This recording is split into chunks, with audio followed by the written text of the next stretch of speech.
Hello दोस्तों, तो आपका स्वागत है आपके अपने चैनल टेक्निकल स्टडी पॉइंट पे। और आज हम देखेंगे जो operator technician West Bengal power development corporation के अंदर पेपर हुआ था, तो उसमें आपका फीटर ट्रेड का हम क्वेश्चन देखेंगे। एग्ज़ाम जो हुआ था 8/11/2025 को हुआ था और आपका आंसर की जो है रिलीज़ हो गया है।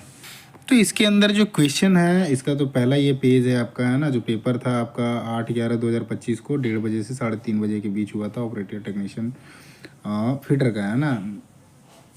नाम जो है आपका इनका दे रखा है, बाकी एप्लीकेशन नंबर मिटा रखा है ना। 8 नंबर को पेपर हुआ था, है ना। तो थोड़ा उनने मना किया था उस चीज़ों को, इसलिए ऐसा कुछ आया है ना। बाकी नाम है इसमें मेंशन करा हुआ है। तो क्वेश्चन जो थे आपके 70 क्वेश्चन जो है थ्योरी के पोर्शन थे। 20 क्वेश्चन जो थे आपके मैथ रीजनिंग इंग्लिश के क्वेश्चन थे और 10 क्वेश्चन जो थे आपके बंगाली से थे, है ना। बंगाली लैंग्वेज से पेपर था। तो एक एक करके सारे क्वेश्चन देखेंगे, बंगाली पोर्शन छोड़ देंगे क्योंकि मुझे जो बंगाली है वो नहीं आता है, जिसके कारण इस चीज़ का एक्सप्लेनेशन नहीं दे पाऊँगा। ये आपका पहला पेज का है ना। इसमें से टोटल क्वेश्चन 100 क्वेश्चन देखेंगे और ये रिसेंटली आपका आंसर की जो है रिलीज़ हुआ है और 4 दिन के करीब हुए हैं। मैं थोड़ा लेट अपडेट कर रहा हूँ इसको, है ना। 4-5 दिन शायद हुए होंगे, मुझे ध्यान नहीं था। अभी मुझे मिला है अभी 2 दिन पहले ही क्वेश्चन, तो मैंने पहले पूरा स्टडी किया, उसके बाद ही आपको प्रोवाइड करा रहा हूँ ना। तो एक एक करके क्वेश्चन देखते हैं। तो स्टार्ट करते हैं क्वेश्चन। तो बंगाली से देखेंगे, तो बंगाली में सारे क्वेश्चन जैसे मैंने बताया आपको क्लियर नहीं कर पाऊँगा, लैंग्वेज का इशू है मेरा, है ना। पहला क्वेश्चन जो है ना, इसमें अपना लिखा हुआ निम्नलिखित, मैं पढ़ नहीं पा रहा हूँ इसको ठीक से, है ना। बंगाली में लैंग्वेज है, मुझे लैंग्वेज आती नहीं है पढ़नी एक्चुअली, जिसके कारण मैं बता नहीं पाऊँगा। तो 10 नंबर के बाद हम क्वेश्चन देखते हैं 11वें नंबर से। तो आपका 11वां नंबर सीधा आते हैं। 11 नंबर से स्टार्ट करते हैं, जिसमें ये 8वां नंबर क्वेश्चन है। ये भी बंगाली का ही है, पैसेज का क्वेश्चन है ना। और ये जो है 10 यहाँ से स्टार्ट होता है 11 नंबर। तो ये आपका इंग्लिश का पोर्शन का है ना। Select the most appropriate verb, verb पूछ रखा है, फिल इन द ब्लैंक्स। इसमें वर्ब पूछा है, क्रिया पूछा है, कौन सा लगेगा, है ना। Neither the principal nor the teacher, मतलब ना ही टीचर ना ही principal aware that the board has already withdraw the circular, मतलब ये जो है ना विदड्रॉ कर दिया है। तो इनको पता नहीं है, मतलब पास्ट की बात कर रहा है ना। पास्ट में भी पास्ट कॉन्टीन्यूस की बात कर रहा है ना। ये जो है राइट आंसर है, वेयर लगेगा, है ना। आपका ना ही प्रिंसिपल को और ना ही टीचर को इसके बारे जानकारी थी कि ये पहले से ही आपका विड्रॉ कर दिया गया है। नेक्स्ट क्वेश्चन में आता है सेकंड क्वेश्चन। इसमें क्वेश्चन है आपका what should come in place of question mark. Question mark के बीच में क्या आएगा, तो ये वाला पूछ रहा है ना। 5 के बाद 6 है, 6 के बाद 10 है, 4 जोड़ा है, फिर उसके बाद 9 है, 19 है, उसके बाद फिर आपका तो उसके बाद आपका 35 है। इसमें आपका 19 से 35 में 16 का गैप है, 35 से 60 25 का गैप है और 60 से 96 36 का गैप है। मतलब यहाँ पे जो है ना 5 से 6 मतलब 1 का स्क्वायर है, 6 से 10 2 का स्क्वायर है। इस तरह से लास्ट में आते हैं 60 से 96, इसमें 36 आ रहा है, दैट मीन्स आपका 6 का है। तो अगला जो है 49 जोड़ना पड़ेगा इसमें, है ना। तो 96 और 49 जोड़ते हैं हम, तो 96 और 49 जो हमारा होता है 496 प्लस 49, है ना।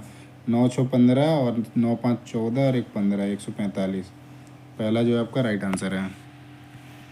थर्ड क्वेश्चन में आते हैं। इसमें आपका क्वेश्चन है which of the following is was a major consequent of the first war of independence. ये 1857 में जो है ना फर्स्ट बैटल ऑफ 1857, ये आपका इंडियन रिवोल्यूशनरी होता है ना। फर्स्ट बैटल उस टाइम पे होता है जो मुगल और ब्रिटिश के बीच में होता है ना। ऐसे ये ऐसे करके लिख रखा है। बाकी ऐसे ये जो है ना इस टाइम पे ऐसे, बाकी जो है ना अलायंस और टेरिटरीज़ का लिख रखा है। तो यही आपका सबसे सुलभ है, क्योंकि इसी टाइम पे जो है ना सबसे 1857 का जो है ना सिपाही विद्रोह इसी टाइम पे हुआ था। बी जो है यही आपका राइट आंसर है। End of Mughal era rule and start British crown rule in India. तो मुगल का जो है इसी टाइम पे ख़त्म हो गया था, उसके बाद ब्रिटिश का जो है शासन यहीं पे स्टार्ट हुआ था। बहादुर शाह जफ़र इसी टाइम पे आए हुए थे, उनके साथ लास्ट जो मुग़ल शासक था होता है ना। तो इसी टाइम पे बहादुर शाह जफ़र और जो भी इंडियन जब बैटल हुआ था उसमें आपका पूरी तरह से इंडिया के अंदर रूल इसी के बाद हो गया था ब्रिटिश क्राउन का। अगले क्वेश्चन में आता है 4 नंबर क्वेश्चन। इसमें आपका क्वेश्चन है in which year was regional connectivity scheme उड़े देश का आम नागरिक, तो उड़े देश का आम नागरिक जो है कब लॉन्च किया गया था उसके बारे में पूछ रहा है। तो ये जो है आपका airport in unreserved airport in India, connectivity from unreserved and under reserved airport in India. तो ये आपका उड़ान जो है ना ये आपका 2016 के अंदर स्टार्ट हुआ है। तो बी जो है आपका सही उत्तर है। 5 नंबर क्वेश्चन है, each vowel in the word boating लिखा हुआ है। वोवेल इसमें से क्या क्या है आपका, ए ओ आई ओ ए ई आई ओ यू है ना, ए ई आई ओ और यू, ये 5 वोवेल होते हैं ना। तो change to the letter immediately following the English alphabetical order, each consequent change to the letter immediately proceeding in English alphabetical order, how many vowel are there in group letter thus formed है ना। तो यदि हम इसको alphabetical order में करते हैं तो उस केस में ए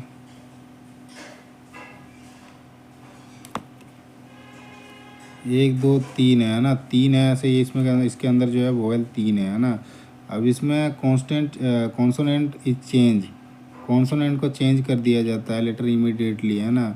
जैसे ओ के बाद ए है ना, पहले बी है, उसको चेंज कर देता है proceeding in the English alphabetical order. फिर उसको how many vowel are there in group, O के बाद है तो उसको हटा दो, आई के बाद यदि कुछ कर देता है, टी के बाद आई, तो एक ही बच जाता है ना। तो पहला जो है ये सॉरी सी जो है आपका सही उत्तर है। अगले क्वेश्चन में आते हैं 6 नंबर क्वेश्चन। इसमें आपका क्वेश्चन है, ए बी सी इन्वेस्टेड 60 45 और 75 रिस्पेक्टिवली है ना business, at the end of year they made भी profit 36,000, what will C share profit of, C का प्रॉफिट पूछ रहा है कितना है 36,000 में से है ना। तो टोटल अमाउंट सबसे पहले निकालोगे तो टोटल अमाउंट जो हो जाएगा आपका 80 और 40 एक 20 एक 80 हो जाएगा है ना। एक 80 जो है 1,80,000 टोटल हो जाएगा जो इन्होंने इन्वेस्ट किया है ना। अब इसमें से कितना का प्रॉफिट आया, 36,000 का, 36,000 का। अब सी का पूछ रहा है तो सी कितना है 75,000 है, किस में से है 1,80,000 में। तो ये जैसे हम करते हैं, सी का जो वैल्यू है 75,000 है ना, 75,000 बट्टा में 180 की 1,80,000 और इसको मल्टीप्लाई कर देते हैं 36,000 से। इसमें 3 जीरो गया, इसमें 3 जीरो गया, 1 जीरो 1 जीरो, 18 दूनी 36, 75 दूनी 150 है ना, मतलब ये आपका 15,000 हो गया। ये जो है आपका राइट आंसर है। अगले क्वेश्चन में आते हैं 7 नंबर क्वेश्चन। इसमें आपका क्वेश्चन है, इसमें जैसे देखते हैं 7वें नंबर क्वेश्चन में इसमें बोला है कि एक शॉपकीपर जो है fix mark park price at an item 60% एवं, यदि 100 रुपया का है ना उसने 60% में बेच दिया प्रॉफिट पे है ना, तो ये आ गया 160 का है ना। फिर उसके बाद what percentage of discount mark price should be allowed to gain है ना। फिर ये 12% का करता है, तो किस में करता है आपका, गेन करता है सेलिंग प्राइस में है ना। तो ये आपका हो जाएगा 100 प्लस 12 मतलब ये 112, और दोनों का जो डिफरेंस आ रहा है वो आ रहा है 48 का है ना। ये आपका हो जाएगा डिस्काउंट हो जाएगा। देन हम निकालेंगे, यहाँ पे पूछा जो है ना वो discount on market price should be allowed, इतना गेन है। तो डिस्काउंट अब निकालते हैं, डिस्काउंट का परसेंटेज निकालते हैं ना। तो डिस्काउंट परसेंटेज निकालेंगे तो हमारा डिस्काउंट जो है डिस्काउंट हो जाएगा डिवाइडेड बाय मार्केट जो प्राइस है, मार्केट प्राइस हो जाएगा और मल्टीप्लाई में 100 हो जाएगा है ना। तो ये हमारा मार्केट प्राइस 160 रुपया निकला है, डिस्काउंट हमारा 48 रुपया हो गया और 100 से मल्टीप्लाई करना है ना। तो discount price is equals to हो जाएगा 48 जो हमारा डिस्काउंट है, मार्केट प्राइस जो है 160 रुपया है और उसको 100 से मल्टीप्लाई करेंगे। 100 से ये कट जाएगा, 16 से ये 3 बार में जाएगा, 10 दिया 30% आ जाएगा है ना। तो डी में जो दे रखा है आपका 30%, ये आपका राइट आंसर है 30% है ना।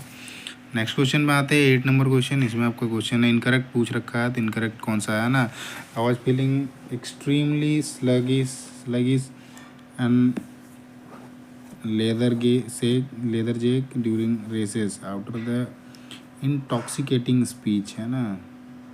इसमें से गलत पूछ रहा है, ये आपका जो लेदर जेक लिख रखा है ना यही आपका गलत है। बी जो है आपका राइट आंसर है। अगला आता है 9 नंबर क्वेश्चन। इसमें आपका क्वेश्चन आता है सिंप्लीफाई द फॉलोइंग। ये देखो रूट पे दिया हुआ है, ये भी दिया हुआ है।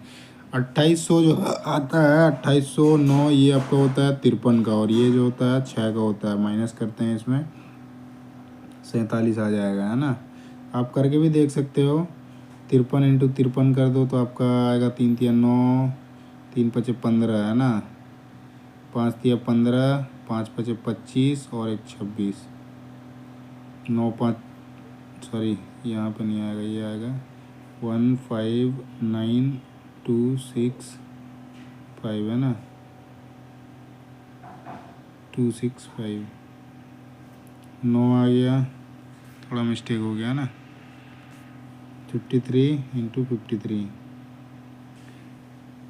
3 तिया 9 हो जाएगा, 5 तिया 15 हो जाएगा, 5 तिया 15 हो जाएगा, 5 पचे 25 और 1 26 हो जाएगा, है ना।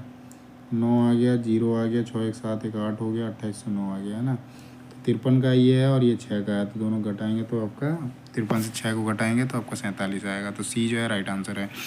अगले क्वेश्चन पे आते हैं। तो इसमें आपका क्वेश्चन है why the south west monsoon consider crucial for India, है ना। साउथ वेस्ट मानसून जो आता है ना, उसके बारे में पूछा है कि वो आपका इंडिया के लिए क्रूशियल क्यों क्यों है। तो ये क्या है ना, जो भी आपका देखो ये जो आता है जुलाई के बाद आता है ना, जून 1 जून में आ जाता है, तो जुलाई तक आते आते जून के प्रथम वीक में जो है ना, ये आपका साउथ वेस्ट वाला जो है ना मानसून वो आ जाता है इंडिया के अंदर, केरल में घुस जाता है। तो वो क्रूशियल होता है उसी टाइम पे। धान की जो खेती होती है ना, उसके बाद ही सबसे ज़्यादा लगाया जाता है। तो वही आपका एग्रीकल्चरल के लिए सपोर्ट करता है ना, हाइड्रो पावर जनरेशन में। तो आपका बी जो है आपका सही उत्तर है। नेक्स्ट क्वेश्चन में आते हैं 11 नंबर क्वेश्चन। इसमें आपका क्वेश्चन है select the option that can be use as a one word substitute for the underline phrase in the given sentence, है ना। तो ये कॉइन के बारे कलेक्शन ऑफ कॉइन, है ना, इसके बारे पूछा है। तो he was perfectionist who was going to review a book on the collection of coins. किसी बुक को उसने देखा और वो बुक जो है ना कलेक्शन ऑफ कॉइन्स है, तो उसके बारे बंदे ने ना रिव्यू दिया। परफेक्शनिस्ट जो एक परफेक्शनिस्ट है और उसने उस बुक को लेकर रिव्यू दिया। उस बुक का नाम जो है द कलेक्शन ऑफ कॉइन्स, है ना। तो अब इसमें से पूछा है कि अंडरलाइन जो किया हुआ है इस पर फ्रेज पूछ रहा है ना। तो ये आपका जो है इसका एक फ्रेज बनाएंगे तो आपका नुमिस्मैटिक हो जाएगा, है ना। तो डी जो है राइट आंसर है। अगले क्वेश्चन में आते हैं। ये आपका मिरर का क्वेश्चन है। Select the correct mirror image given combination one mirror placed P Q shown in figure. तो ये आपका पी है, ये क्यू है। अब ये इस साइड से इस साइड जब आएगा मिरर में क्या होना, उल्टा दिखता है ना। तो डब्लू है, बिल्कुल डब्लू जो है वो सामने ही आ जाएगा। इस तरह से डब्लू किस में है, ये डी वाले में है। बाकी किसी में इस तरह का डब्लू है ही नहीं। जे जो है आपका इस तरह से है तो इस तरह से आ जाएगा, है ना। इस तरह से आ जाएगा। जे सी है इस तरह से तो इस तरह से सी आ जाएगा। भी जो है भी जैसा का तैसा होता है। डी जो होता है उल्टा हो जाएगा, इस तरह से है तो ये आपका इस तरह से हो जाएगा, है ना, डी हो जाएगा। पी जो है ये भी आपका पी उल्टा हो जाएगा।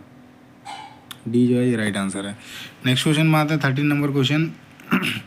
इसमें आपका क्वेश्चन है आइडेंटिफाई द एडवर्ब। एडवर्ब के बारे में पूछ रहा है। जो वर्ब की विशेषता होती है वही एडवर्ब कहलाता है ना। Usage error of the given sentence select the option that rectified it. They were complete surprise by the untimely snowfall. तो अनटाइमली स्नोफॉल हो रहा है तो उस चीज़ को देख कर वो जो है ना सरप्राइज हो गए हैं। तो इसके लिए पूछा है कि आपका एडवर्ब बताओ, उसकी विशेषता बताओ। तो दे वर कम्प्लीटली सरप्राइज, तो वो बहुत ही मतलब सरप्राइज थे, कम्प्लीटली सरप्राइज थे बाय द अनटाइमली स्नोफॉल। जो अनटाइमली स्नोफॉल आया ना उसके लिए वो काफ़ी मतलब पूरी तरह से सरप्राइज हो गए हैं, जो सरप्राइज हो गए थे। तो पहला जो है ये आपका सही उत्तर है। अगले क्वेश्चन में आते हैं।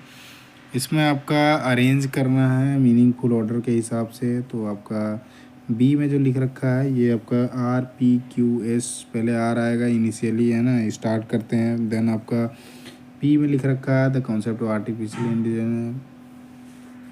तो आप इसको रीअरेंज कर सकते हो, है ना, बाकी मीनिंग निकाल के तो आपका सीधा आंसर बी है। जो बी है आपका राइट आंसर है ना। अगले क्वेश्चन में आते हैं 15 नंबर क्वेश्चन। इसमें आपका क्वेश्चन है ये आपका रीजनिंग का क्वेश्चन है ना। तो इस क्वेश्चन को कर देते हैं, करेंगे तो हो जाएगा, टाइम लगेगा इसमें, है ना। तो बी जो आपका राइट आंसर है। नेक्स्ट क्वेश्चन में आते हैं 16 नंबर क्वेश्चन। इसमें आपका क्वेश्चन है, ये भी रीजनिंग का ही क्वेश्चन है, एनालॉजी का, है ना। 2 पेयर दिया हुआ है, इसमें फॉलो द सेम पैटर्न है। अब देखो इसमें क्या है ना, KLMN है ना, JKLMN STU 7 के है ना, VW एक का गैप रख रखा है। इसमें आते हैं RSTU ABCD है ना, इसमें इस तरह के KL लिखा है, देन आपका M का गैप है, N है ना। तो उस तरह से देखते हैं LMNO RS, इसमें ये तो गलत हो गया, LLM ये भी गलत हो गया, लास्ट वाला देखते हैं ये भी गलत है। ये आपका देखते हैं LMNO है ना, STUV ये आपका सही उत्तर है, एक का गैप रख रखा है ना। अगले क्वेश्चन में आते हैं, तो 17 नंबर क्वेश्चन है। इसमें आपका एवरेज स्पीड कार का दिया हुआ है 70 किलोमीटर पर आवर और 2.5 hour P kilometre per hour. Question जो है ना पूरा नहीं दिख रहा है, ऐसा कर देते हैं जैसे इसमें क्या है ना, वैल्यू एक्यूरेट नहीं आएगा, क्योंकि ये जो है ना ये पूरा नहीं आ रहा है ना, उसके कारण। क्योंकि इसमें से हम एवरेज निकालेंगे तो ये तो सीधा हम जाने का आने का कर देंगे। इसमें फॉर्मूला होता है 2xy/x+y होता है ना, दूसरा हमें पता ही नहीं, दिख ही नहीं रहा है। इसमें टाइम दिख रहा है, इसमें किलोमीटर दिख रहा है। तो ऐसे यदि हम निकालते हैं तो आपका होता है दूरी बट्टा चाल होता है ना, समय टाइम इज इक्वल्स टू समय, टाइम इज इक्वल्स टू होता है डिस्टेंस अपॉन स्पीड होता है। अब यहाँ पे हमारा क्या है ना, स्पीड दिया हुआ है, टाइम दिया हुआ है, तो 70 गुना 2.5 करेंगे तो वो अलग ही आ जाएगा। ये फॉर्मूला होता है 2xy/x+y होता है। तो क्वेश्चन जो है पूरा नहीं दिख रहा है ना। अगले क्वेश्चन में आते हैं 18 नंबर क्वेश्चन। इसमें आपका क्वेश्चन है, which of the following state primarily use in village council institute of Panchayati Raj. तो सबसे कह रहा है कि primarily uses the term village council, Panchayati Raj में जो होता है विलेज काउंसिल के नाम से कौन से स्टेट में जाना जाता है, तो वो जो होता है आपका नागालैंड के अंदर होता है ना, डी जो है आपका राइट आंसर है। नेक्स्ट क्वेश्चन में आते हैं, तो नेक्स्ट क्वेश्चन जो है आपका 19 नंबर। इसमें आपका क्वेश्चन है, student marks were incorrectly entered in 96 state of 88 due to this in class. एक स्टूडेंट जो है आपका इनकरेक्टली मतलब 96 की जगह 88 लिख देता है, तो due to this in the class. Question जो है ना ये पूरा नहीं दिख रहा है, लग रहा है, क्योंकि इसमें आपका एक स्टूडेंट जो है 96 की जगह 88 लिख देता, सॉरी इंटर 96 लिख देता है आपका 88 की जगह, due to this in the class. इसमें पोजीशन पूछ लिया है ना। ओके, ये क्वेश्चन छोड़ देते हैं, ये थोड़ा। नेक्स्ट क्वेश्चन में आते हैं। सो 20 नंबर क्वेश्चन जो है, the drone drill exercise cold start है ना।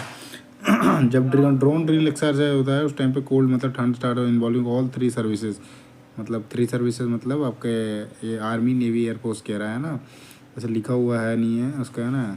Conducted in October 2025 was held in which Indian state. तो भारत का कौन सा ऐसा राज्य है जहाँ पे एक ऐसे पूछ रहा है जहाँ पे ड्रोन ड्रिल एक्सरसाइज हुआ जब कोल्ड स्टार्ट हुआ, इन्वॉल्विंग 3 ऑल सर्विसेज, मतलब ऑल 3 सर्विसेज जो हुआ है आपका अक्टूबर 2025 के अंदर, रिसेंटली अभी हुआ है, तो मध्य प्रदेश के अंदर हुआ है ना। तो डी जो आपका राइट आंसर है।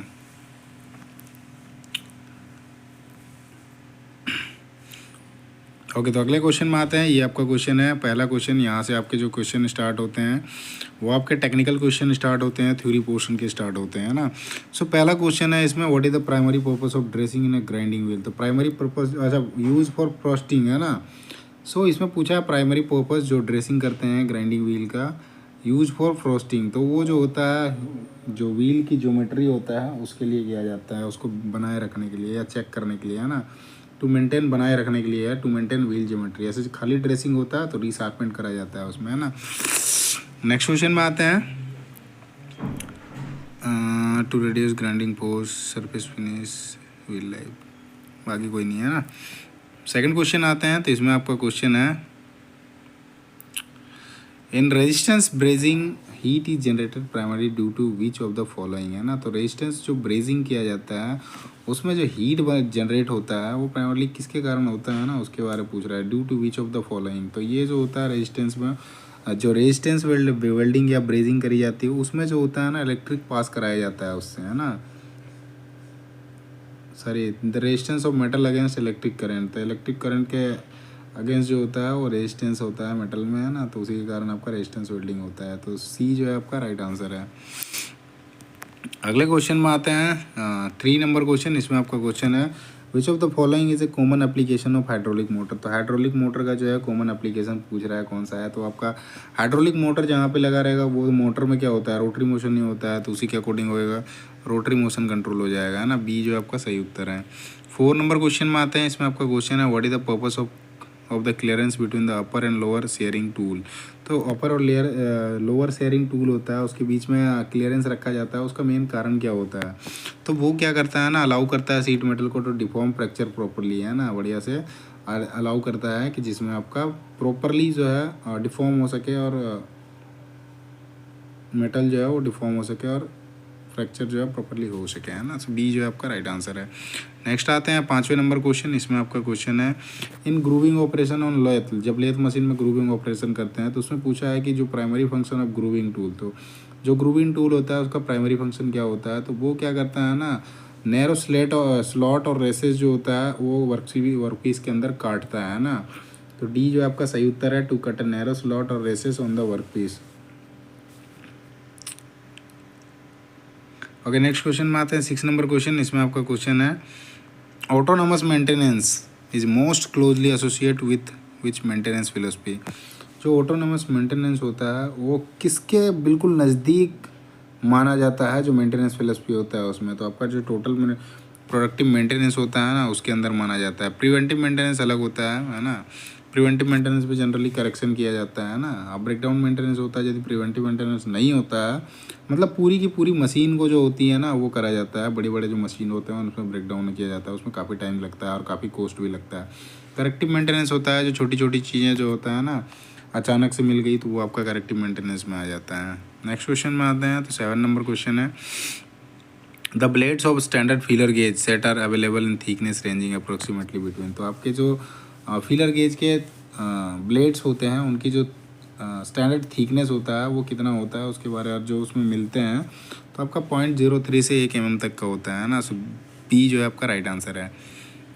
अगले क्वेश्चन में आते हैं 8 नंबर क्वेश्चन। इसमें आपका क्वेश्चन है which operation on a lathe is use to make the surface of the work piece flat and smooth at the end. तो उसमें कौन सा ऑपरेशन होता है लेथ मशीन में जो किया जाता है, जो उसका सरफेस होता है वर्क पीस का उसको फ्लैट बनाया जाता है और स्मूथ ऑफ द एंड। तो फेसिंग जो करा जाता है ना आपका, जैसे सिलेंड्रिकल जॉब है तो फेसिंग में क्या होता है, ये आपका स्मूथ और फ्लैट बनाया जाता है ना।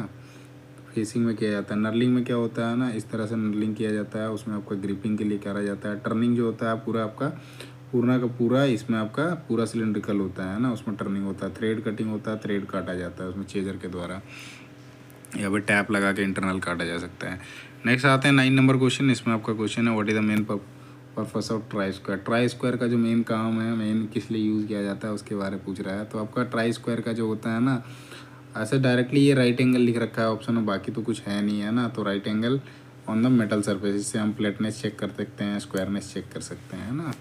बाकी ये जो है राइट आंसर हो जाएगा to check right angle on metal surface. Metal surface का जो होता है जो समकोण होता है उसको चेक करने के लिए इस्तेमाल किया जाता है। To measure depth and slot of hole, तो इसके लिए आप मल्टीपल चीज़ें यूज़ कर सकते हैं। जैसे वर्नियर कैलिपर होता है उससे भी हम डेप्थ होल का जो डेप्थ होता है उससे चेक कर सकते हैं, स्लॉट कर सकते हैं, है ना। To mark centre point of round bar, इसके लिए जो होता है जेनी कैलिपर इस्तेमाल किया जाता है। To draw circle and round pattern, है ना, सर्कल बनाने के लिए जो होता है डिवाइडर इस्तेमाल किया जाता है। राउंड पैटर्न के लिए वो डिवाइडर होता है। नेक्स्ट क्वेश्चन में आते हैं 10 नंबर क्वेश्चन। इसमें आपका क्वेश्चन है which type of pipe range is suitable for use in tight space. जहाँ पे टाइट स्पेस होता है वहाँ पे कौन सा पाइप रेंज जो होता है इस्तेमाल किया जा सकता है उसके बारे में पूछा है। तो उसमें आपका बेसिन रेंज जो होता है उसका इस्तेमाल किया जाता है। स्टीलन जो होता है ये जनरल पर्पस में होता है। एडजस्टेबल रेंज जो होता है ये स्पेशल यूज होता है, जहाँ पे नहीं बैठते हैं ना वहाँ पे वो बिठाया जाता है उसको, क्योंकि उसमें एडजस्ट करके अलग अलग आकार के जो होता है ना उसमें नट बोल्ट में उसको सेट किया जा सकता है। चैन रेंज जो होता है जिसमें आपके 50 से 200 mm के बीच का जो होता है जहाँ पे करना होता है टाइट, वहाँ पे चैन रेंज का इस्तेमाल किया जाता है। अगले क्वेश्चन में आते हैं। तो अगला 11 नंबर क्वेश्चन है। इसमें आपका क्वेश्चन है which non ferrous metal is use in batteries and pipe due to its corrosion resistance. तो इसमें पूछा है कि कौन सा नॉन फेरस मेटल जो होता है बैटरी में इस्तेमाल किया जाता है, बैटरी और पाइप में, और जिससे क्या है ना कोरोजन से बचाता है। तो वो जो होता है लीड होता है ना, लीड का इस्तेमाल किया जाता है, नॉन फेरस मेटल है ये। जो बैटरी में इस्तेमाल किया जाता है, बैटरी और पाइप में है ना, बैटरी में आपका वो यूज़ किया जाता है ये, बाकी किसी को नहीं इस्तेमाल किया जाता है। बाकी ये आपका जिंक का जो होता है कोरोजन रेजिस्टेंस के लिए आपका स्टील है, मतलब जो एमएस होता है या आयरन जो होता है उसमें मिलाया जाता है, एलुमिनियम को मिलाया जाता है, कॉपर जो होता है कॉपर का भी किया जाता है, जो किसी मटेरियल को जंग रोधक रखना है तो उसके लिए इस्तेमाल किया जाता है। जनरली देखो एलुमिनियम जो होता है ये इसमें जंग लगता ही नहीं है ना, कि एलुमिनियम का यूज़ किया जाता है कैलोराइजिंग प्रोसेस में, जिसमें एलुमिनियम का लेप चढ़ाया जाता है ना, और जिंक जो होता है आपका गैल्वेनाइजिंग में चढ़ाया जाता है आपका आयरन के ऊपर। नेक्स्ट क्वेश्चन में आते हैं, तो जैसे माइल्ड स्टील हो गया उसमें ऊपर चढ़ाया जाता है ना। 12 नंबर क्वेश्चन जो है आपका, compare to ferrous metal which property is most common associated with non ferrous metal. तो फेरस मेटल और नॉन फेरस मेटल के बीच में पूछ रहा है कि कौन सा जो होता है बहुत ही मतलब मोस्ट कॉमन होता है, कॉमनली एसोसिएट किया जाता है दोनों के बीच में। तो आपका जो होता है हाई कोरोजन रेजिस्टेंस होता है, फेरस में भी और नॉन फेरस में भी है ना। सो ए जो है आपका राइट आंसर है। मैग्नेटिक परमेबिलिटी जो होता है ये भी आपका फेरस में होता है, लेकिन ज़्यादातर वो उसके लिए स्पेशल होता है, कोबाल्ट जो होता है उसमें होता है ना। हाई ब्रिटलनेस जो होता है ज़्यादा हार्ड और टफ होता है, हार्ड और ब्रिटल होता है, जितना हार्ड मटेरियल होगा उसमें आपका ब्रिटलनेस आएगा। हाई कार्बन कंटेंट जो होता है ये कटिंग एबिलिटी जो होती है उसके लिए यूज़ किया जाता है कटिंग टूल्स में ज़्यादातर। 13 नंबर क्वेश्चन में आते हैं, इसमें आपका क्वेश्चन है which of the following statement is incorrect with respect to feeler gauge. Feeler gauge के रिस्पेक्ट में कह रहा है कि कौन सा स्टेटमेंट जो है वो गलत है ना। तो पहला जैसे देखते हैं ईच ब्लेड इज क्लियरली, ये आपका लिखा हुआ होता है उसका थिकनेस वैल्यू। दूसरा जो है 2 और more blades can be combined to each desired thickness, हाँ ये भी कर सकते हैं। तीसरा जो लिख रखा है आपका feeler gauge can measure large diameter component directly, नहीं, इसका इस्तेमाल नहीं कर सकते हैं क्योंकि जो होता है गैप चेक किया जाता है आपका फीलर गेज से, ना कि डायमीटर है ना। चौथे में the blade are mounted together on pivot holder और सीट, हाँ बिल्कुल होता है, इस तरह का आपका रहेगा, इसमें आपका जो होता है यहाँ पे पाइवट लगा होता है, वही चीज़ का है। सो सी जो है ये आपका गलत दिख रखा है, किसी भी प्रकार का फीलर गेज से हम लार्ज डायमीटर कंपोनेंट नहीं माप सकते हैं ना। 14 नंबर क्वेश्चन में आते हैं, इसमें आपका क्वेश्चन है which of the following correctly differentiate hard shoulder from soft shoulder. तो इसमें पूछा है कि इनमें से जो है कौन सा सही बताया है जिसमें आपका डिफ्रेंशिएट कर रहा है, अलग कर रहा है हार्ड शोल्डर और सॉफ्ट शोल्डर को। तो हार्ड शोल्डर क्या होता है ना, हेवी वर्क में इस्तेमाल किया जाता है, और सॉफ्ट शोल्डर जो होता है लाइट वर्क में इस्तेमाल किया जाता है। सो पहला जो है आपका यही सही है ना, hard shoulder is use for heavy work और soft shoulder is use for light work. तो ये जो है राइट आंसर है। अगले क्वेश्चन में आते हैं 15 नंबर क्वेश्चन, इसमें आपका क्वेश्चन है which of the following directly control valve configuration is commonly use for controlling a dual acting cylinder. तो इसमें पूछा है क्वेश्चन कि आपका जो डायरेक्शन कंट्रोल वाल होता है कॉमनली यूज़ किया जाता है किसमें, कंट्रोलिंग करता है, यूज़ फॉर कंट्रोलिंग। तो डुअल एक्टिंग सिलेंडर जो होता है उसमें आपका जो डायरेक्शन कंट्रोल वाल यूज़ किया जाता है वो कौन सा किया जाता है कॉमनली, वो आपका 4 वे 3 पोजिशन वाला इस्तेमाल किया जाता है ना। तीसरा जो है आपका सही उत्तर है। 16 नंबर क्वेश्चन में आते हैं, इसमें आपका क्वेश्चन है how are British standard pipe thread design, है ना। तो जो बीएसपी थ्रेड्स होते हैं उनको कैसे डिज़ाइन किया जाता है, तो बीएसपी थ्रेड का जो नॉमिनल डायमीटर होता है उससे करा जाता है ना। उसमें आपका मेजर माइनर, तो आपका जब रूट क्रेस्ट बनेगा ना उसमें आपके मेजर माइनर आएंगे, है ना। थ्रेड ऑफ पिच जो होता है, दो आपका दांतों के बीच की जो दूरी होती है वो होता है। तो थ्रेड का जो पाइप होता है उसको डिज़ाइन किया, थ्रेड जो डेजिग्नेटेड होता है वो आपका नॉमिनल डायमीटर से ही होता है ना। थ्रेड पिच से how are British standard pipe thread designed. Okay, तो ये जो है ना नॉमिनल डायमीटर से नहीं होगा, आपका थ्रेड के बारे पूछा है ना, थ्रेड के बारे पूछा है तो ये सी होगा, है ना। इसके लिए ऑब्जेक्शन लगाना चाहो तो ऑब्जेक्शन लगा सकते हो, अभी टाइम है बचा हुआ। 17 नंबर क्वेश्चन में आते हैं, इसमें आपका क्वेश्चन है which material is commonly होन्ड using diamond abrasive. तो इसमें पूछा है कि डायमंड एब्रेसिव का इस्तेमाल करके किसका कौन से मटेरियल को जो होता है होनिंग किया जाता है, तो आपका कार्बाइड को किया जाता है ना। तो डी जो है आपका सही उत्तर है। अगले क्वेश्चन में आते हैं 18 नंबर क्वेश्चन, इसमें आपका क्वेश्चन है how should a technician determine the correct torque for milling machine spindle nut during preventive maintenance. देखो ये क्वेश्चन ना अभी रिसेंटली जो आया था भेल के अंदर, ये क्वेश्चन बिल्कुल एकदम सेम टू सेम एकदम आया हुआ था। तो इसमें पूछा है कि टेक्नीशियन जो है कैसे डिटरमाइन करेगा कि कितना टॉर्क देना है, मतलब correct torque for milling machine, है ना। स्पिंडल नट जो है मिलिंग मशीन का उसमें जब हम प्रिवेंटिव मेंटेनेंस करते हैं तो उसमें आपका हैंडबुक होएगा, रेफरेंस टेबल होगा, उसका इस्तेमाल करके हम उसको टॉर्क देंगे, है ना। तो पहला जो है आपका सही उत्तर है, use the machine handbook and reference table. Next question में आते हैं 90 नंबर क्वेश्चन। इसमें आपका क्वेश्चन है which of the following is a characteristic of honing process. तो इसमें पूछा है होनिंग का विशेषता पूछ रखा है, होनिंग प्रोसेस जो किया जाता है उसका जो है ना इनमें से एक विशेषता पूछ रखा है। तो होनिंग प्रोसेस में क्या होता है ना, बहुत ही आपका स्मॉल मात्रा में जो होता है, जैसे इसमें लिखा हुआ है ability to correct small geometric error. तो जो भी स्मॉल ज्योमेट्रिक एरर होते हैं ना, होनिंग में क्या होता है, वर्टिकल और रेसिप्रोकेटिंग करके किया जाता है ना, उसका पोजीशन जो होता है उस तरह से करके बहुत ही स्मॉल अमाउंट ऑफ मटेरियल जो होता है उसमें निकाला जाता है, तो फिनिशिंग में यूज़ किया जाता है। तो बी जो है आपका सही उत्तर है, ability to correct small geometric error. जो छोटे मोटे एरर हैं उस चीज़ को ठीक करने के लिए होनिंग प्रोसेस का इस्तेमाल किया जाता है, मतलब इसकी एक विशेषता है ना। अगले क्वेश्चन में आते हैं। तो 20 नंबर क्वेश्चन है। इसमें क्वेश्चन है आपका why does the anvil in a thread measuring micrometer rotate freely. इसमें पूछा है कि आपका थ्रेड मेजरिंग माइक्रोमीटर जो होता है वो फ्रीली रोटेट करता है ना, रोटेट करता है फ्रीली। किसमें, anvil in a thread micrometer. Why does, ऐसा क्यों होता है उसके बारे में पूछ रखा है ना, कि एनविल जो होता है थ्रेड मेजरिंग माइक्रोमीटर में रोटेट करता है फ्रीली। तो वो क्या होता है ना, एकोमोडेट मतलब उससे किया जाता है किसमें, thread with different rake angle, उसमें अलग अलग डिफरेंट एंगल होते हैं जिसके कारण वो ऐसा उसके साथ बांधा जाता है, जिसके कारण वो एनविल जो होता है मूव करता है आपका फ्रीली। तो बी जो है आपका राइट आंसर है। अगले क्वेश्चन में आते हैं 21 नंबर क्वेश्चन। इसमें आपका क्वेश्चन है what is the typical sensitivity of A precision spirit level. Sensitivity पूछ रखा है जो आपका स्पिरिट लेवल होता है ना उसका, तो उसका जो होता है आपका 0.02 mm पर मीटर होता है ना। ये जो है आपका राइट आंसर है। किसी किसी में ये थोड़ा सा डिफरेंस पाया जाएगा, है ना, बाकी ये होता वही है ना, 0.02 होता है, 0.02 mm पर मीटर। नेक्स्ट क्वेश्चन में आते हैं। तो नेक्स्ट क्वेश्चन जो है आपका 22 नंबर क्वेश्चन। इसमें आपका क्वेश्चन है what is meant by straight polarity in arc welding. इसमें पूछा है स्ट्रेट वेल्डिंग जो है, सॉरी आर्क वेल्डिंग में जो होता है स्ट्रेट पोलैरिटी का मतलब क्या होता है। तो इसमें आपका जो इलेक्ट्रोड होता है वो नेगेटिव टर्मिनल से कनेक्टेड होता है और जो वर्क पीस होता है वो आपका पॉजिटिव टर्मिनल से कनेक्टेड होता है ना। तो पहला जो आपका सही उत्तर है, electrode connected to the negative terminal and work piece to positive terminal. Next आते हैं 23 नंबर क्वेश्चन। इसमें आपका क्वेश्चन है which of the following is a characteristic of good lubricant. तो इसमें जो क्वेश्चन है आपका which of the following is a characteristic of good lubricant. तो जो एक अच्छा लुब्रिकेंट होता है उसकी विशेषता क्या होती है उसके बारे में पूछ रहा है।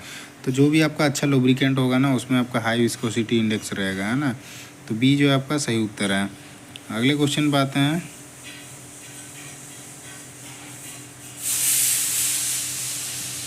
ट्वेंटी 24 नंबर क्वेश्चन में आते हैं। उससे पहले थोड़ा सा इसमें देख लेते हैं और भी चीज़ें, है ना। इसमें लो फ्लैश पॉइंट दे रखा है। तो फ्लैश पॉइंट जो होता है बेसिकली आपका जहाँ पे उसमें ना आपका एक धुआं सा आता है तो वो फ्लैश पॉइंट होता है। लो फ्लैश पॉइंट का कोई मतलब ही नहीं है ना। हाई पोर पॉइंट जो होता है, पोरिंग एक होता है। हाई वोलेटिलिटी तो अलग ही चीज़ हो जाते हैं ना, यहाँ से हट के ही पूरा का पूरा है। अगले क्वेश्चन में आता है 24 नंबर क्वेश्चन। इसमें आपका क्वेश्चन है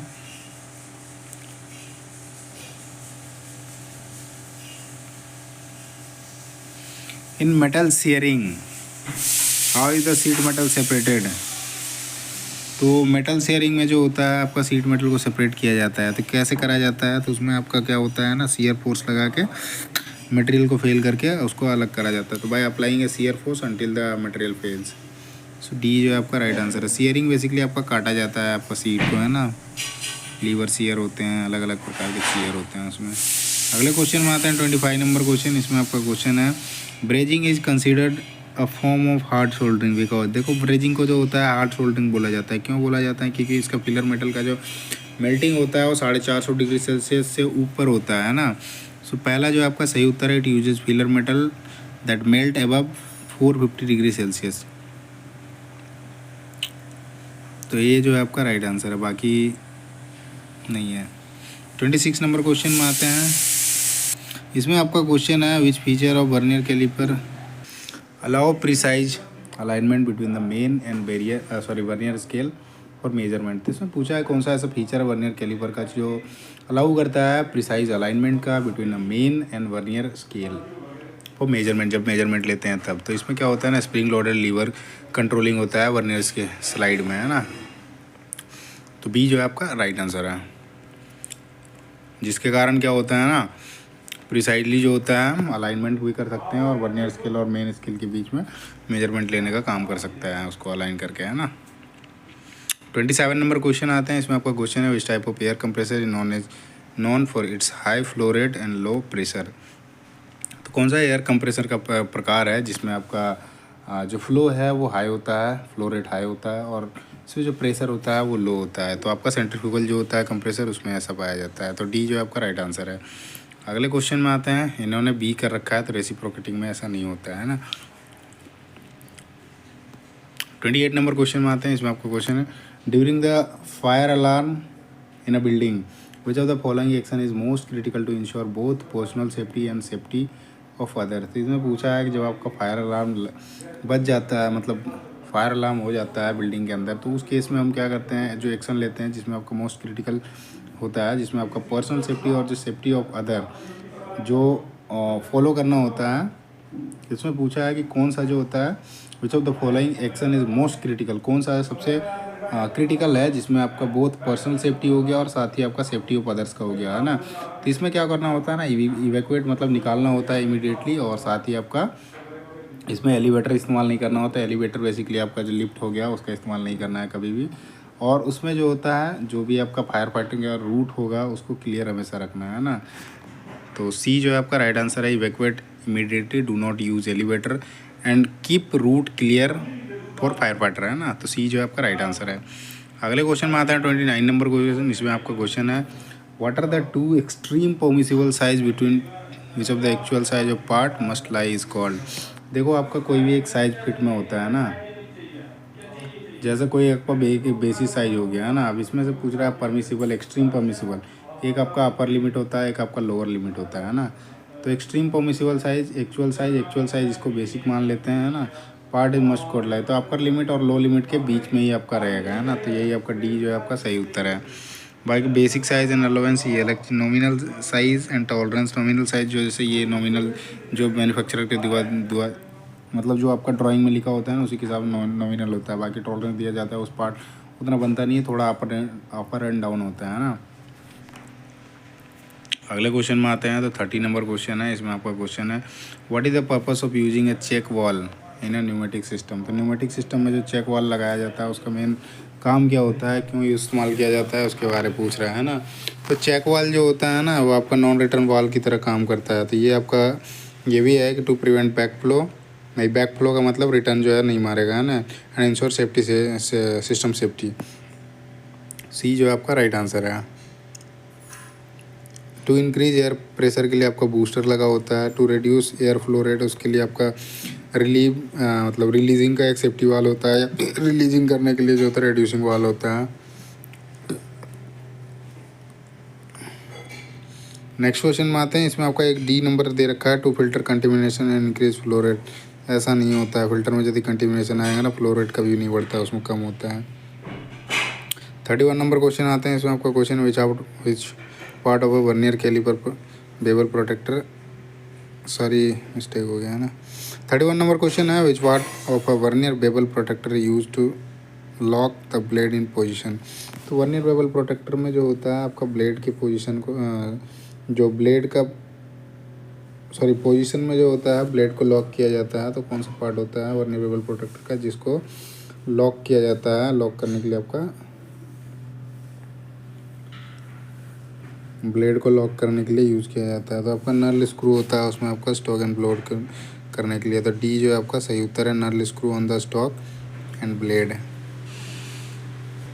नेक्स्ट क्वेश्चन में आता है 32 नंबर क्वेश्चन। इसमें आपका क्वेश्चन है why the point angle of centre punch kept at 90 degree. तो जो सेंटर पंच होता है ना उसको 90 डिग्री पे क्यों रखा जाता है उसके बारे में पूछ रहा है। उसका पॉइंट एंगल 90 डिग्री होता है। तो इसमें क्या होता है ना कि सबसे पहले तो इसको जान लो कि आपका जो ड्रिल होता है ना, ड्रिल बिट होता है, उसको आसानी से बैठाने के लिए उसमें उसको जगह प्रदान करने के लिए सेंटर पंच का इस्तेमाल किया जाता है। तो इसमें आपका क्या है, ये आपका वाइड रेंज देता है जिसमें आपका 90 डिग्री तक बन गया तो नुकीला जो नोक होता है आसानी से बैठ सकता है।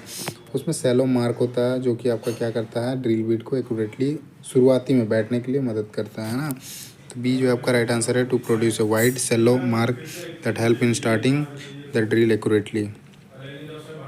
33 नंबर क्वेश्चन आते हैं। इसमें आपका क्वेश्चन है what is the purpose of the handle on pipe wrench, है ना। जो पाइप रेंच होता है उसमें हैंडल जो दिया रहता है उसका मेन पर्पस पूछ रखा है। तो हैंडल देखो किसी भी रेंच में जो होता है ना, एक एक्स्ट्रा लंबाई जो होती है ना वो मेन टॉर्क के लिए होती है ना। तो इसमें भी पूछा है पाइप रेंच में जो हैंडल होता है उसका मेन पर्पस क्या होता है, तो आपका टॉर्क को जो होता है अप्लाई करने का काम करता है। नेक्स्ट आता है 34 नंबर क्वेश्चन में। इसमें आपका क्वेश्चन है which of the following is A primary advantage of visual inspection. तो विजुअल इंस्पेक्शन करने का जो प्राथमिक लाभ है वो क्या है उसके बारे में पूछा है। इससे क्या कर सकते हैं, सिंपल मेथड है और आसानी से हम चेक कर सकते हैं और बहुत जल्दी चेक कर सकते हैं। तो डी जो आपका राइट आंसर है, it is a quick and simple method. Destructive में आता है आपका जैसे रॉकवेल हार्डनेस टेस्टर होता है, ये सब आपका डिस्ट्रक्टिव में आता है ना। डिटेल इन्फॉर्मेशन वो तो आपको जो आपका डेटा होता है इंस्पेक्शन वाला उसमें आपको मिल जाएगा, सीट होता है इसके लिए, है ना। अगले क्वेश्चन में आते हैं 35 नंबर क्वेश्चन। इसमें आपका क्वेश्चन है why is interchangeability considered essential in modern manufacturing. तो मॉडर्न जो आधुनिक मैन्युफैक्चरिंग है उसमें आपका इंटरचेंजेबिलिटी क्यों कंसीडर या क्यों माना जाता है अभी के टाइम में, मतलब उसको इसेंशियल क्यों कर दिया, ज़रूरी क्यों कर दिया है। तो इससे क्या होता है ना कि आपके पार्ट्स जो होते हैं ना बेकार बहुत कम होते हैं और इसमें क्या है ना पार्ट्स को आप आसानी से रिप्लेसमेंट कर सकते हैं किसी दूसरे के साथ में। तो यही आपका डी में लिख रखा है, it allows replacement of parts without special fitting और मॉडिफिकेशन। किसी भी प्रकार का कोई चेंज किए बिना आपका इंटरचेंजेबिलिटी में एक चीज़ दूसरी चीज़ों में लगा सकते हो, है ना। तो डी जो है आपका राइट आंसर है। अगले क्वेश्चन में आते हैं 36 नंबर क्वेश्चन। इसमें आपका क्वेश्चन है what happens if a go plug gauge does not enter a hole. जो गो प्लग गेज है वो आपका होल में एंटर नहीं कर रहा है तो उसमें क्या होगा उसके बारे में पूछ रहा है। ऐसा क्या होगा जिसके कारण गो प्लग गेज जो है आपका होल में नहीं घुस रहा है। तो होल ही छोटा है जिसके कारण नहीं घुस रहा है ना। बी जो है आपका राइट आंसर है।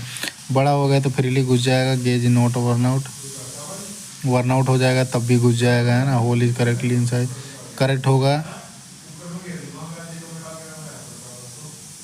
ये भी गलत है, करेक्टली होगा और जितना का जितना रहेगा तो फिर तो आपका ट्रांजिशन फिट बन जाएगा ना, तो उस केस में नहीं जाएगा।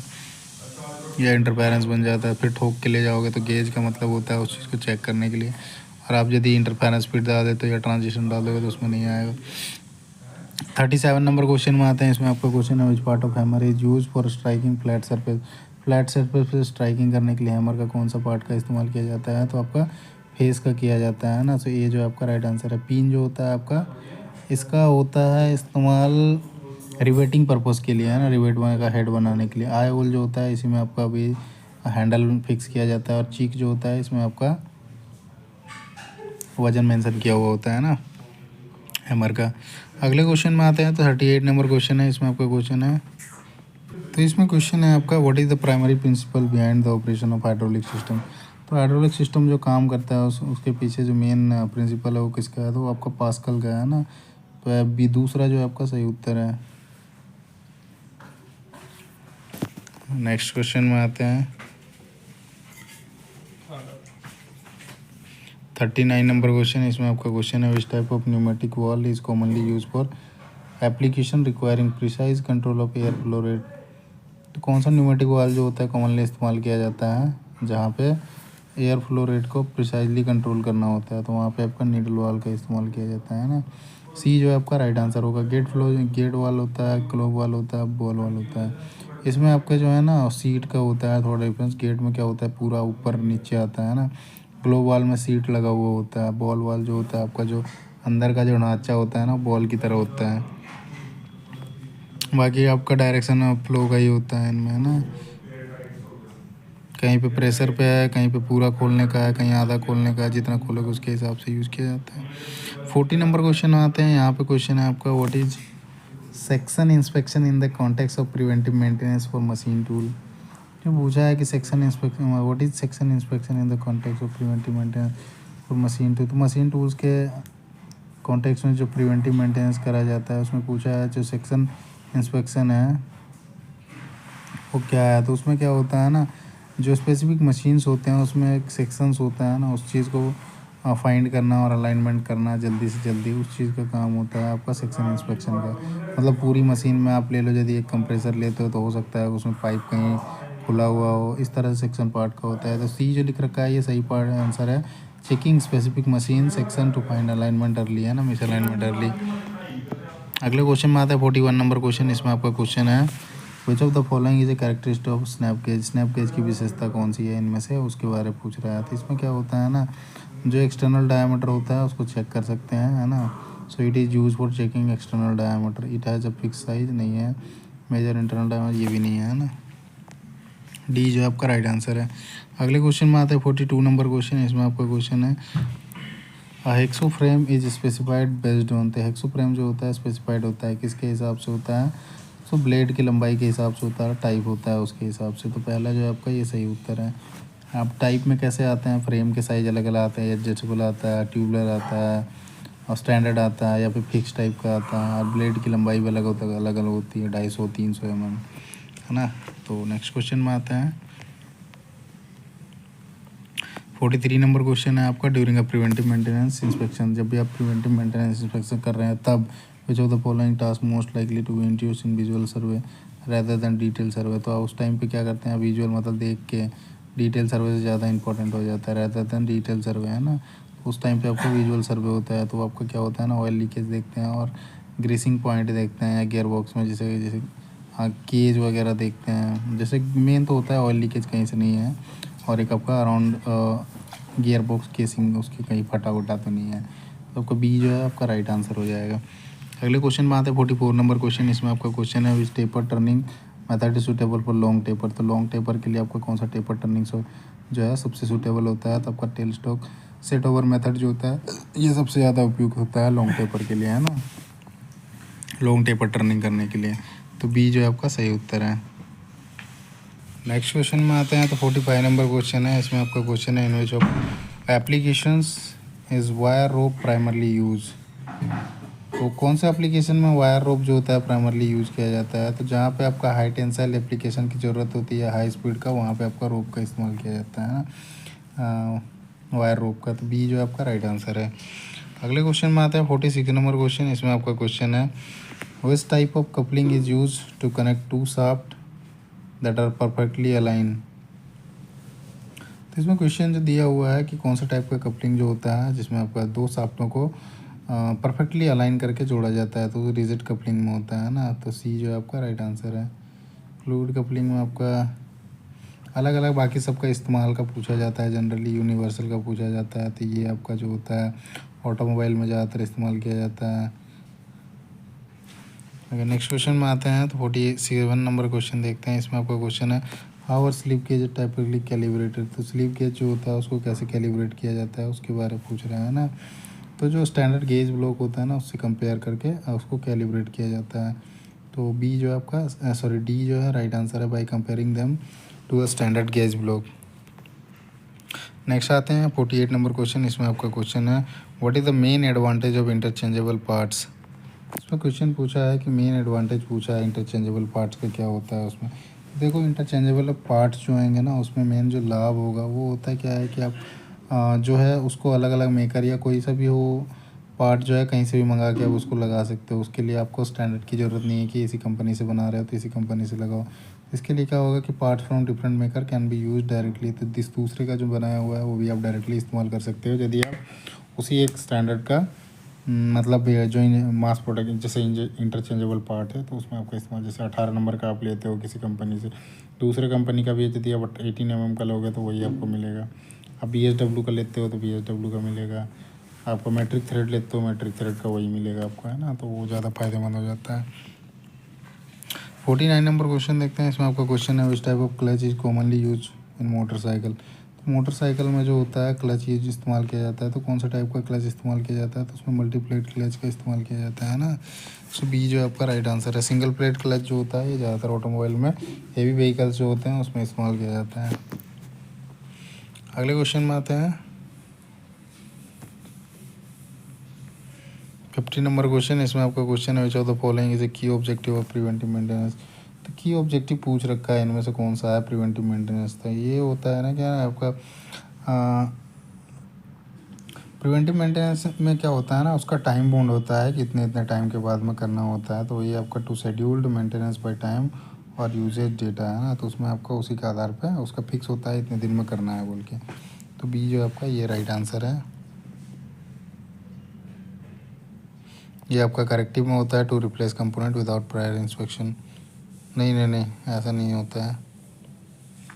कोई नहीं, अगले क्वेश्चन में आते हैं। तो 51 नंबर क्वेश्चन है आपका, which of the following is not a key step in the process of autonomous maintenance. इसमें पूछा है कि कौन सा जो है की स्टेप नहीं है ऑटोनोमस मेंटेनेंस प्रोसेस में। तो ये आपका ignoring minor abnormality until schedule maintenance. जब आप शेड्यूल मेंटेनेंस कर रहे होते हैं तो उस टाइम में इग्नोर कर देते हैं माइनर जो एबनॉर्मलिटी पाई जाती है, और वही जाके बाद में जो होता है ना वो बड़ा हो जाता है। तो इस चीज़ को नोट अ की स्टेप पूछ रखा है, कौन सा की स्टेप नहीं है ऑटोनोमस पार्ट मेंटेनेंस का। तो डी जो है आपका राइट आंसर है, ignoring minor abnormality until schedule maintenance. अगले आते हैं 52 नंबर क्वेश्चन में। इसमें आपका क्वेश्चन है, what is the main purpose of the air rules 1982 in India. था 1982 के अंदर जो है एयर रूल्स आया था, उसका मेन पर्पस क्या था। तो एयर पोल्यूशन को जो होता है कंट्रोल करना और साथ ही उसको बचाना, कैसे कम से कम पोल्यूशन किया जाए, एयर पोल्यूशन किया जाए। तो बी जो आपका राइट आंसर है, to prevent air pollution by prevention and control and abatement. 53 number question देखते हैं। इसमें आपका क्वेश्चन है, which type of welding joint is made by overlapping two plates and welding along the side of the overlap, है ना। इसमें question पूछा है वेल्डिंग जॉइंट के बारे, जिसमें ओवरलैपिंग टू प्लेट्स, एक और दूसरा ये इस तरह से आ रहा है ना, along the side of overlap.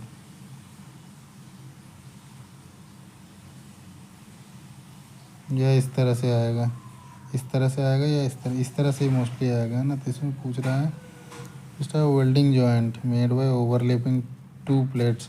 अब देखो इस तरह से भी बनता है, तो लेप का तो ऑप्शन ही नहीं है इसमें।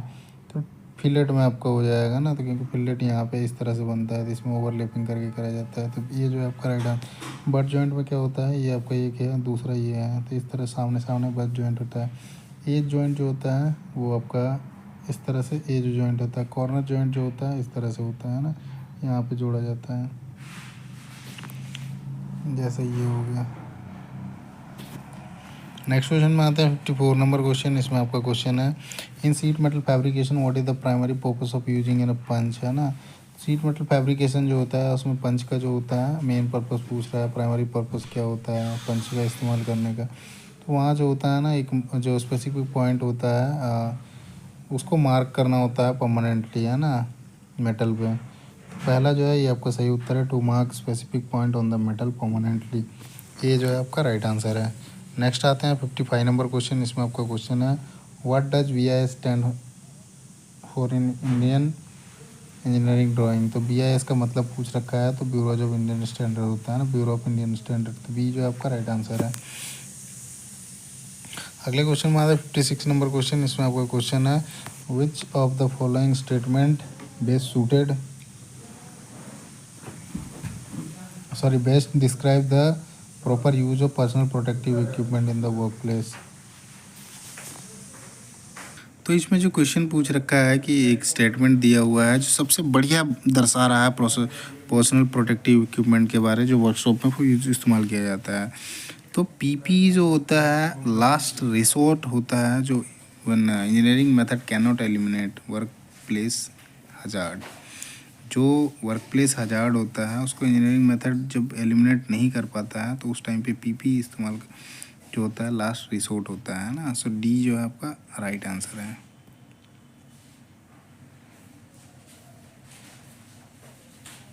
इन्होंने आंसर दे रखा है कि PPE ऑप्शनल एंड ऑप्शनल नहीं है, ये प्राइमरी चीज़ है। ओके, नेक्स्ट क्वेश्चन में आता है 57 नंबर क्वेश्चन। इसमें आपका क्वेश्चन है, which type of pipe bending machine is commonly use for bending large diameter pipe. तो जो आपका लार्ज डायमीटर का पाइप होता है उसको बेंड करने के लिए जो पाइप बेंडिंग मशीन इस्तेमाल किया जाता है वो कौन सा टाइप का पाइप बेंडिंग मशीन होता है। तो वो आपका हाइड्रोलिक पाइप बेंडिंग मशीन होता है ना, हाइड्रोलिक पाइप बेंडर। तो आपका डी जो है आपका राइट आंसर है।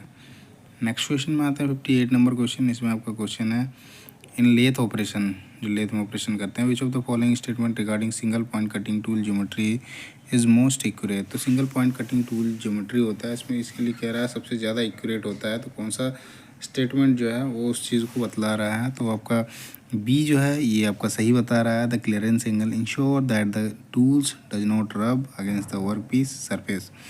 तो जो आपका सिंगल पॉइंट कटिंग टूल होता है, इसमें क्या होता है ना कि क्लियरेंस प्रॉपर होता है, जिसमें इंश्योर करता है टूल को वो आपका जॉब के साथ रब नहीं करेगा, घिसेगा नहीं, है ना, उसके अगेंस्ट जो है घिसेगा नहीं, वर्क पीस के अगेंस्ट, है ना, उसके सरफेस पे। तो आपका बी जो है यही राइट आंसर है, जिससे आसानी से आप उसको, इसीलिए जो है लेथ में जो होता है आपका ज़्यादातर सिंगल पॉइंट कटिंग टूल का इस्तेमाल किया जाता है। तो अगले क्वेश्चन में आते हैं 59 नंबर क्वेश्चन में। इसमें आपका क्वेश्चन है what does basic first aid refers to. जिसमें पूछा है कि बेसिक जो आपका फर्स्ट एड होता है वो किस चीज़ को दर्शाता है। तो आपका इनिशियली जो मेडिकल इमरजेंसी होता है उसमें आपका हेल्प करा जाता है, जिसमें आपका जैसे किसी को चोट लग गई तो आपका इनिशियल जो आप ट्रीटमेंट देते हो ना उसी को फर्स्ट एड बोलते हैं। तो सी जो आपका लिख रखा है ये आपका सही उत्तर है, initial help during a medical emergency. Next question में आता है 60 नंबर क्वेश्चन। इसमें आपका क्वेश्चन है in arc welding the source of heat for melting the metal. इसमें पूछा है कि जो आर्क वेल्डिंग होता है इसमें सोर्स ऑफ हीट जो होता है जो मेटल को मेल्ट करने के लिए सहायता करता है वो क्या होता है? तो आपका इलेक्ट्रिसिटी होता है ना। सोलर एनर्जी से भी, केमिकल एनर्जी से भी हम इलेक्ट्रिसिटी जनरेट कर सकते हैं, लेकिन इलेक्ट्रिसिटी जो होती है ये मेन सोर्स होता है हीट को, मेटल को जो होता है मेल्ट करने के लिए। तो आपका ये जो है आपका राइट आंसर है। अगले क्वेश्चन में आता है 61 नंबर क्वेश्चन। इसमें आपका क्वेश्चन है which of the following cast iron is known for its high compressive strength and good damping capacity. तो इसमें पूछा है कौन सा कास्ट आयरन जो होता है जिसमें आपका हाई कंप्रेसिव स्ट्रेंथ होता है और अच्छा जो होता है डैम्पिंग कैपेसिटी होता है। तो हाई कंप्रेसिव स्ट्रेंथ जो होता है आपका ग्रे कास्ट आयरन में होता है ना। बी जो आपका राइट आंसर है। अच्छा डैम्पिंग कैपेसिटी भी होता है ना, सहन क्षमता जो है। अगले क्वेश्चन में आता है 62 नंबर क्वेश्चन। इसमें आपका क्वेश्चन है typically carbon content in cast iron in the range of. तो कास्ट आयरन में कितना परसेंट कार्बन होता है उसके बारे में पूछा है, तो 2 से 4% होता है ना। सी जो आपका राइट आंसर है। नेक्स्ट क्वेश्चन में आता है 63 नंबर क्वेश्चन। इसमें आपका क्वेश्चन है centrifugal tension in a belt drive. इसमें पूछा है कि बेल्ट ड्राइव में जो होता है सेंट्रीफ्यूगल टेंशन वो क्या करता है? तो वो जो होता है आपका बेल्ट स्पीड को क्या करता है ना, बढ़ाता है। तो बी जो है आपका राइट आंसर है, increase with belt speed. Next question में आता है 64 नंबर क्वेश्चन। इसमें आपका क्वेश्चन है typical temperature range for normalising carbon steel. Temperature range पूछ रखा है, जो आपका कार्बन स्टील होता है उसको नॉर्मलाइजिंग करते हैं ना। तो नॉर्मलाइजिंग कार्बन स्टील का टेम्परेचर रेंज कितना होता है? तो 800 से 950 डिग्री सेल्सियस होता है ना। बी जो है आपका राइट सही उत्तर है। अगले आते हैं 65 नंबर क्वेश्चन में। इसमें आपका क्वेश्चन है what is the purpose of using honing stone with a specific grid side. तो इसमें मेन पर्पस पूछ रखा है, जो आपका होनिंग स्टोन इस्तेमाल किया जाता है स्पेसिफिक ग्रिड साइज का, उसका मेन कारण क्या है या मेन पर्पस क्या है वैसा इस्तेमाल करने का। जो होनिंग स्टोन होता है उसका एक स्पेसिफिक ग्रिड साइड होता है, क्यों ऐसा होता है, मेन पर्पस पूछ रखा है। तो इसमें क्या होता है ना, डायमेंशनल एक्यूरेसी को जो होता है ना बढ़ाना होता है। तो ये जो आपका राइट आंसर है, टू इनहेंस डायमेंशनल एक्यूरेसी।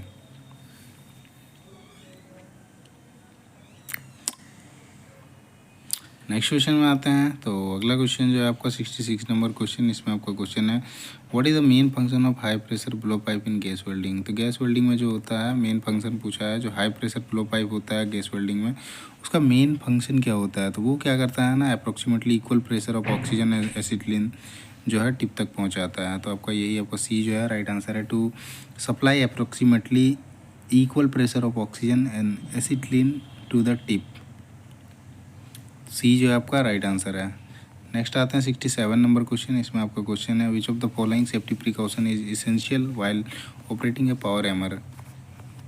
जब आप पावर हैमर को ऑपरेट कर रहे होते हैं तो उसमें पूछा है कि जो बहुत ही ज़रूरी है सेफ्टी प्रिकॉशंस लेना वो क्या है।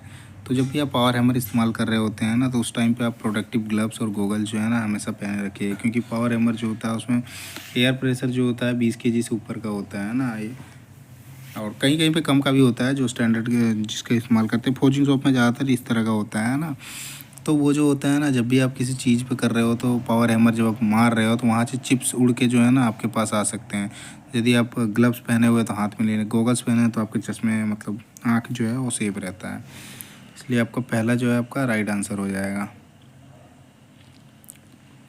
68 नंबर क्वेश्चन देखते हैं। इसमें आपका क्वेश्चन है what is the advantage of using a sine bar over the angle measuring instrument. तो इसमें पूछा है कि आपका एंगल मेजरिंग इंस्ट्रूमेंट जो होते हैं उसमें आपका साइन बार का इस्तेमाल किया जाता है। उनसे एक स्टेप ऊपर मान लो कि साइन बार का इस्तेमाल किया जाता है, तो उसका मेन लाभ क्या होता है। तो साइन बार जो होता है ना उसमें आपका एक्यूरेसी जो होता है, या फिर जो एक्यूरेसी और जो प्रिसाइज मतलब बहुत छोटे एंगल में भी उसमें आप मेजर कर सकते हो आपका साइन बार से।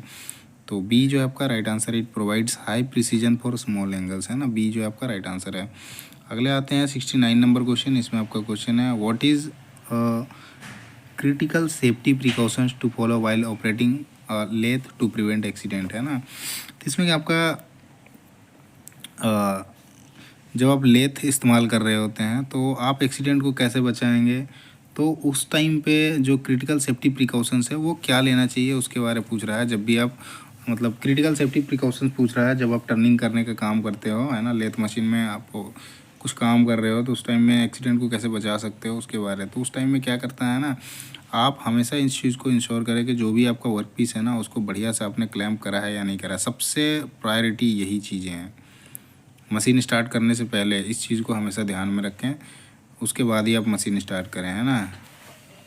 मशीन स्टार्ट करके कह रहा हूँ, आपको फीड सेलेक्ट करके आप उसको ऑन करके आप आके घुमा सकते हैं। तो सी जो लिख रखा है आपका ensure the work piece is tightly clamped before starting the lathe, है ना। तो सी जो है आपका सही उत्तर है। आपको स्टार्ट करने से पहले, लेथ को स्टार्ट करने से पहले आपको क्लैम्प अच्छे से कर लेना है जॉब को, है ना। ये आपका 70 नंबर क्वेश्चन है और ये आपका लास्ट क्वेश्चन है। तो लास्ट क्वेश्चन में जो पूछ रखा है आपका which of the following is not a type of knurling pattern. तो इसमें से कौन सा जो है आपका नर्लिंग पैटर्न नहीं है। डायमंड नर्लिंग होता है, स्ट्रेट भी होता है, क्रॉस भी होता है ना। ये आपका सर्कुलर नहीं होता है। डायमंड जो होता है इस तरह का जो होता है ना, ये आपका डायमंड होता है। स्ट्रेट जो होता है ये स्ट्रेट होता है। क्रॉस जो होता है इस तरह का क्रॉस होता है ना। इसमें जैसे डायमंड बनता है ना, क्रॉस में जो होता है बिल्कुल ये आपका इस तरह से आएगा, सीधा सीधा कटता जाएगा, उसमें स्क्वायर बनता है। सर्कुलर नर्लिंग नहीं होता है ना, नर्ल नहीं होता है। तो आपका डी जो है ये राइट आंसर है। और यहीं पे आपका क्वेश्चन जो है टोटल ख़त्म हो जाता है। इसका पहला पोर्शन जो हमने देखा क्वेश्चन बंगाली का था तो उसको हमने छोड़ दिया। बाकी वीडियो का क्वालिटी और कंटेंट जो है, जो आपके आंसर की हैं उसमें एक्सप्लेनेशन कैसा है ज़रूर बताइएगा कमेंट करके, है ना। और वीडियो कैसा लगा ज़रूर बताइएगा। वीडियो अच्छा लगे तो वीडियो को लाइक करें, चैनल को सब्सक्राइब करें, साथ ही अपने दोस्तों के साथ शेयर करना ना भूलें। धन्यवाद।